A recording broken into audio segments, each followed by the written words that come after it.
Welcome to Pinoy Cafe, where we bring you real-life stories of people. Hello, thank you for being with us again today, and let's start with today's story. Ako at ang aking misis na si Maya ay high school sweethearts. Naalala ko nung foundation day namin sa paaralan at may kasal-kasalan noon, hinuli kami ng mga kapwa namin kamag-aral at ikinasal kami kunwari. Magmula noon ay hindi na kami naghiwalay. Lumaki din kami sa iisang lugar, ngunit noong naging magkamag-aral lamang kami nung high school at doon lang kami nagkakilala. Simula noon, sabay na kami palagi na naglalakad papunta at galing sa paaralan. At palagi kaming gumagawa ng takdang aralin ng magkasama sa kanyang bahay o sa aming bahay. Pagkalipas ng panahon, parehong magulang niya at ang aking mga magulang ang natural na ipinapalagay at inaasahan na nila na ikakasal kaming dalawa kalaunan, kaya't itinuring nila kami bilang isang pamilya. Kaya't ang pagkakaroon ng hapunan sa bahay ng bawat isa ay naging isang napaka-ordinaryo na bagay sa amin at naging magkaibigan din ang aming mga magulang sa pamamagitan naming dalawa. Magkakasama kaming nagbabakasyon o kaya'y pumupunta sa mga shopping mall para manood ng pelikula o kaya'y magsalo-salo sa hapunan. Sa loob ng maraming taon bilang magkarelasyon, ang pagtanong namin sa isa't isa kung nais ba naming magpakasal ay parang normal na usapan. Imbis na tanongin namin ang isa't isa ng papakasalan mo ba ako, kundi ang tanong na tinanong namin sa isa't isa ay, kailan tayo magpapakasal? Okay ba ang petsa sa susunod na taon ng buwan ng Abril? Sa palagay ko ay meron na tayong sapat na perang naipon bago ang nakatakda nating petsa ng kasal. Okay, sige. At doon na natapos ang aming usapan tungkol sa kasal at kung paano kami naikasal. Naging simple lamang ang aming kasalan. Ikinasal kami sa simbahan at dahil ang bahay ng mga magulang ng aking asawa ay may malaking bakuran, doon na namin napagpasyahan na ganapin ang kainan. Nag-arkila kami ng catering na may mga tipikal na paboritong putahing Pinoy. Inimbitahan namin ang aming pamilya at mga kaibigan at ang pagdiriwang ay maihahalin tulad sa isang tipikal na selebrasyon tuwing Pasko. Sa unang gabi namin bilang mag-asawa ay nagpunta kami sa isang hotel sa lungsod na mayroong isang swimming pool. Niregaluhan kami ng aming mga magulang ng sapat na pera para sa kasal upang makapunta kami sa isang mas magandang lugar gaya ng Boracay. Ngunit naramdaman namin na mas mabuti na itago na lamang namin ang perang ito upang magamit pa namin sa hinaharap. Mapa-Boracay man o isang hotel lang sa lungsod namin ay wala itong kaibahan para sa amin dahil ang mahalaga ay magkasama kaming dalawa. Nung naging mag-asawa na kaming dalawa ay bihira na kaming lumabas. Samantalang ang karamihan sa aming mga kaibigan ay palaging nagpupunta sa mga shopping mall o namamasyal tuwing araw ng sweldo. Mas gusto naming manatili sa bahay at gawin sama-sama ang gawaing bahay at alagaan ang aming mga anak. Ang aming paboritong gawain na libangan upang masiyahan ang aming sarili ay ang manood ng mga tanyag na serye sa telebisyon habang kumakain ng malamig na sorbetes, soft drinks at chichirya. Isang araw, ang aking pangkat sa opisina sa aking kumpanya ay nagsagawa ng isang party para sa lahat ng empleyado at imbitado ang mga kabiyak nito. Ito ang unang pagkakataon na nagkaroon ng ganoong aktibidad ang kumpanyang pinapasukan ko kaya nasasabi kaming mag-asawa. Hindi na rin ako makapaghintay na ipagmalaki sa kanila ang aking asawa. Siya ang pinakamaganda, pinakamabait, pinakamabuting asawang nanaisin ng sino mang lalaki. Kaya't alam kong maraming mga katrabaho ko ang maiinggit sa akin. Ang pagdiriwang ay ginanap noong araw ng Biyernes ng gabi at ako'y nagagalak at nakita ko ang aking asawa na nakikipag-usap ng kaswal sa mga taong naroroon at tila ba siya ay nag-e-enjoy din. Pareho kaming nakainom pero mas naparami ang sa akin. Kaya para sa akin ay naging mas masaya ang pagdiriwang. Masaya at medyo lasing ako nung gabing iyon. Pagka-uwi namin, kaya masarap akong nagpahinga sa aming higaan. Ngunit ang aking asawa, hindi katulad ng kanyang pagtawa at saya sa sarili sa pagdiriwang at tila tahimik. Tinanong ko siya kung ayos lang ba siya at sinagot niya na Siyempre, okay lang siya. Inusisa ko pa siya kung masaya siya at nasisiyahan siya at sinabi niya, siyempre. Ngunit, ang kanyang mga maikling sagot ay hindi ko napansin dahil sa aking estadong kalasingan at hindi ko na naisip ang tungkol dito at nakatulog ako kaagad pagka-uwi. Naging karaniwan naman ang araw noong sumunod na Lunes sa opisina at lahat ng aking mga kasamahan ay binati ako sa pagkakaroon ng magandang asawa na nagpasaya sa akin. Sinabi ko rin sa kanila na naging masaya ako sa pagdiriwang at binati kami ng lahat sa maayos na relasyon at pagsasama ng matagal na panahon naming mag-asawa. Subalit, napansin ko na meron akong isang kasamahan na tila tahimik at lumilitaw na patuloy na nakatingin sa akin. At nang tumingin ako sa kanya, parang iniiwas niya ang kanyang mga mata pero hindi ko ito masyadong binigyan ng pansin. Matapos ang tanghalian, naramdaman kong may tumapik sa balikat ko at napalingon ako upang makita ang kasamahan ko na nakatayo sa likuran ko. Humiling siya na kausapin ako, kaya lumabas kami sa labas sa may smoking area ng opisina at para na din makapag-usap. Tila may nais siyang sabihin sa akin ngunit hindi niya alam kung paano ito sasabihin. Kaya't sa wakas ay sinabi ko sa kanya na, "Hoy, ano ito? Okay lang, sabihin mo lang sa akin. Kanina ka pa tulala dyan. Ano ba yun?" Lumipas ang ilang minuto ay sa wakas ay bumuntong hininga siya at pautal-utal niyang sinabing, hindi ko alam. Hindi ko alam kung paano ko sasabihin ito. Ngunit tungkol ito dun sa last party. Hirap niyang masabi ang gusto niyang sabihin kaya nakaramdam ako ng kaba at konting pag-aalala dahil baka may ginawa akong hindi kaaya-aya nung party sa opisina. Pilit kong inalala kung anong mga ginawa ko sa party. Hindi kaya may nasaksihan si Mrs. at mga kaopisina ko nung araw na iyon? Pero ang tanging naalala ko, ako ay umiinom lang ng alak at nakikipagkwentuhan. Hindi kaya si Mrs. naman? May nangyari kaya sa asawa ko baka nabastos siya na hindi ko man lang nalalaman? Kaya bigla akong napakamot ng batok at nagdesisyon akong ikalma ang sarili ko at matyagang naghintay sa kung anong sasabihin sa akin ng aking kaopisinang lalaki. Sa wakas, matapos pumuti ang uwak, ay sinabi niya sa akin kung ano ang gusto niyang sabihin at nung marinig ko ang sinabi niya ay parang tulad ng isang martilyo na pinukpok sa aking likuran. Ang aking mga kaopisinang mga kalalakihan na kasama ang kani-kanilang mga misis ay magkakasama-samang nakaupo na nakikipag-usap noong araw ng pagdiriwang. At noong kasagsagan ng kaganapan sa pagdiriwang, ang misis ko ay nagtungo sa loob ng palikuran. Ang ibang grupo ng mga asawang kababaihan na mga kaopisina ko ay nagtungo din sa palikuran at nagsimula silang pag-usapan ang hindi mga magagandang bagay tungkol sa aking asawa. Mga pintas dahil sa kanyang damit na kasuotan at sapatos. Base sa kwento sa akin ng aking kaopisina at ni Maya ay ito ang mga salitang kanilang binitawan. Nakita mo ba ang suot ng asawa ni Mr. Cruz na si Maya? Oo, nakita ko. Nakakatuwa, di ba? Nakasuot lang siya ng simpleng t-shirt at slacks. I know, right? This is an office party, for heaven's sake. And yet, she had the audacity to show up here wearing that? Tingnan mo din yung sapatos niya. Sandals looking like you're going to Palenque, right? I mean, at least she could have worn heels. I don't think she knows how to dress on an event. I can't believe she doesn't have enough sense to know that this is an office party. And she needs to look good. If she looks good, her husband looks good. If she looks bad, her husband looks bad. Is she an or something? I know, right? Siguro kuripot yung asawa. Look naman, diba? You can clearly see it. Oh gosh, what an embarrassment. Or maybe, siya or yung mister niya, parehong walang sentido komon. Para sa ating mga tagapanood, huwag kalimutang mag-like, share, comment at subscribe. Nagtatawanan silang umalis ng palikuran. Hindi nila napansin ang aking misis dahil nasa loob ito ng cubicle. Kaya malaya silang nagchismisan sa loob ng palikuran at hot topic ang suot ng aking asawa.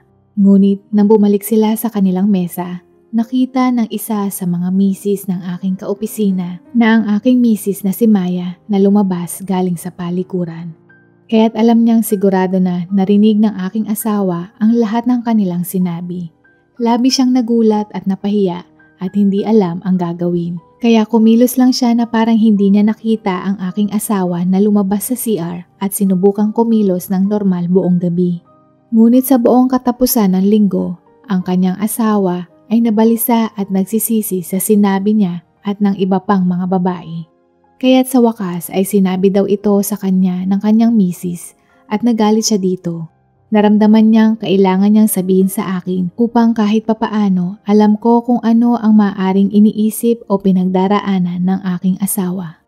Lubos siyang humihingi ng paumanhin sa akin at hiniling na kausapin ko siya para masabi sa akin at sa aking asawa na humihingi sila ng paumanhin sa insidente.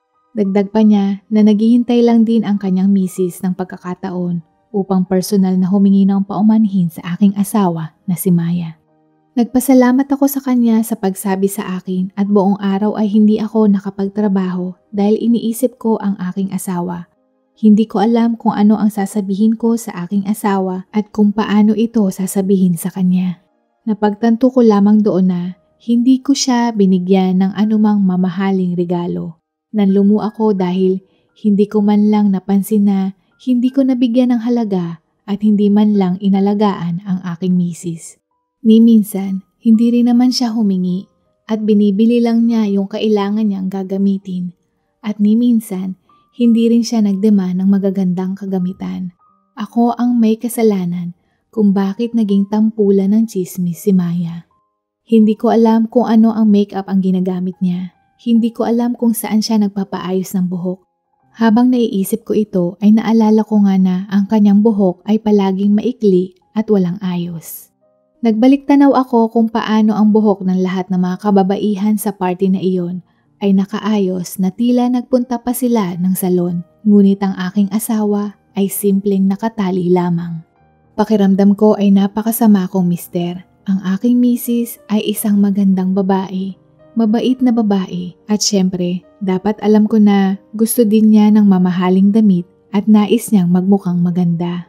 Ngunit itinatago lamang niya ang lahat sa loob nito sapagkat nagsasakripisyo siya para sa aming pamilya. Ang misis ko na inuuna ang kapakanan ko at ng aming mga anak bago ang sarili niya. Napaka-insensitive at napaka-kong lalaki. Nakaramdam ako ng sobrang hiya sa sarili ko. Ganito ang pagtrato ko sa pinakamagandang babaeng nilalang sa buong mundo. Ang aking kasintahan magmula noong high school, ang ina ng aking mga anak. Mga agam-agam na bumabagabag sa isip ko at hindi ko mapatawad ang aking sarili ng buong araw. Pagkadating ko sa bahay ng gabing iyon, kinabahan ako at tahimik akong namomroblema. Napansin ng asawa ko at tinanong ako kung ano ang problema dahil hindi naman ako ganoon palagi. Wala akong sinabi, ngunit sinabi niya na kilala niya ako at patuloy na nagtatanong. Kaya hindi ko na nagawang ilihim ito sa kanya at sinabi ang katotohanan. Ngunit sa halip na magalit o malungkot ay tumawa lamang siya.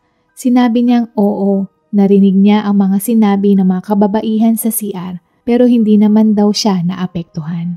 Ang mga suot niyang damit noong araw na iyon ay hindi magarbo ngunit para sa kanya ay magagandang damit pa rin ito at ipinagmamalaki niyang isuot ito dahil binili ko ito para sa kanya nung huling kaarawan niya.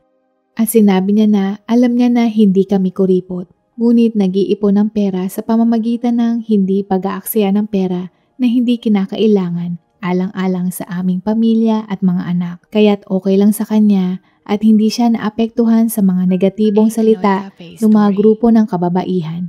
Hindi rin daw nasusukat ang abilidad ko sa trabaho nang dahil lang sa damit na suot niya nung pagdiriwang na iyon. Hindi na niya lamang pinatulan ito at pinagtuunan ng pansin. Kumbaga, pumasok sa isang tenga at lumabas sa kabila. Inamin niya na medyo nalungkot siya sa sinabi dahil hindi niya akalain na dahil sa pananamit ay doon nila binabatay ang kakayahan ng isang tao at baka makaapekto ito sa akin sa trabaho. Pero hindi na niya ito binigyan ng pansin at pinalaki dahil may tiwala siya sa akin na magaling at maayos akong magtrabaho. At hindi iyon makakaapekto sa akin dahil lamang sa kanyang pananamit. Mahal, huwag na natin hayaan na makaapekto sa atin ang mga negatibong komento ng iba. Pabayaan na lang natin sila. Ganoon ang pamumuhay na gusto nila. Kapag pinatulan ko pa sila at nakita nilang naapektuhan ako, edi mas lalo silang mananalo dahil alam nilang nasaktan ako at ayokong mangyari iyon at makasira sa ating buhay. Hindi ko hahayaang diktahan ng iba at magbago lamang dahil sa mga komentong iyon. Okay na ako, okay na sa akin. Tsaka ang importante, alam kong tapat ka at mahal mo ako. Sapat na iyon sa kaligayahan ko. Kaya huwag kang ma-stress sa sasabihin ng iba, okay? Sabi niya at sabay niyakap niya ako ng mahigpit. Hindi ko mapigilan na umiyak matapos niyang sabihin iyon at pinunasan niya ang aking mga mata ng panyo at sinabing, "Nako, tahan na mahal ko, tumigil ka na sa pag-iyak. Napakasensitibo mo talaga, kaya mahal na mahal kita eh." At hinalikan niya ako sa pisngi at tamang-tama nagluto siya nung araw na iyon ng paborito kong spaghetti para sa hapunan. Sumunod na linggo ay nagpunta ako sa shopping mall ng lunch break ko at bumili ng isang mamahaling branded leather handbag para sa aking asawa. Napakalaking halaga nito sa akin, nakatumbas ng 1 buwan kong sahod, kaya't pinrotektahan ko ito ng higit pa sa aking buhay at inilagay ko ang paper bag sa aking mesa sa trabaho. At sa tuwing tinitingnan ko ito, hindi ko mapigilang mapangiti at nag-iisip ng sasabihin sa aking asawa kapag ibinigay ko ito sa kanya ng gabing iyon. Napansin ng kasamahan ko na nakangiti ako na parang aso, kaya naman inusisan niya ako kung anong nangyayari sa akin. Natawa siya nung makita ako at binigyan niya lamang ako ng thumbs up na sumisimbolo na good choice ang napili ko. Nang gabing iyon, umuwi ako dala ang bag at ang aking asawa ay nanonood ng TV. Hawak ko ang paper bag sa likod ko. Ibinaling niya sa akin ang kanyang atensyon para sabihin na tinawagan siya ng isa sa mga babaeng asawa ng kaopisina ko at humingi ng tawad sa kanya. Nang mapansin niyang may hawak ako sa likod, noong pinakita ko ang brand name ng paper bag ay nanlaki ang kanyang mga mata at nalaglag ang kanyang panga. "Ano yan? Para sa akin ba yan? Magkano ito?" tanong niya. Ang kanyang mga mata ay parang nakaglue at hindi maalis sa paper bag. Kitang-kita ko na gusto niya ito pero taliwas naman ito sa mga salitang lumalabas sa bibig niya nung sinabi ko sa kanya ang presyo. "Hindi pwede, ibalik mo ito ngayon din bago masira," sabi niya. Subalit, tumanggi ako at patuloy niyang sinasabi sa akin na ibalik ito pero pinipigilan ko ito dahil nakikita ko sa mga kilos niya at loob niya na gusto niya ito at siya ay nagagalak. Kaya hindi ako nagpatinag at pinanindigan na para sa kanya iyon. At hindi ko iyon isasauli dahil dapat matagal na panahon ko na itong ginawa at inalagaan ang aking misis. Ang cute-cute niya nung tinutulak niya ako papalabas ng pintuan para akong bumabalik sa pagkabata nung makita ko siyang ganoon. Ang napakabait kong misis at pinakamamahal kong babae. Sa wakas, sumuko na siya at niyakap niya ako at hinalikan sa labi at nagpasalamat. Itong regalong ito ay para sa aking reyna. Humihingi ako ng paumanhin na hindi ko magawa ang higit pa. At humihingi ako ng paumanhin na ngayon lamang ako nagbigay ng isang bagay na espesyal para sa iyo. Salamat sa lahat sa napakaganda kong asawa. Malambing kong sambit at siya ay tumawa sabay hampas sa aking balikat. Salamat din mahal at dahil dyan ipagluluto kita ng paborito mong pagkain. Mahal na mahal kita. Sagot niya ng may matamis na ngiti.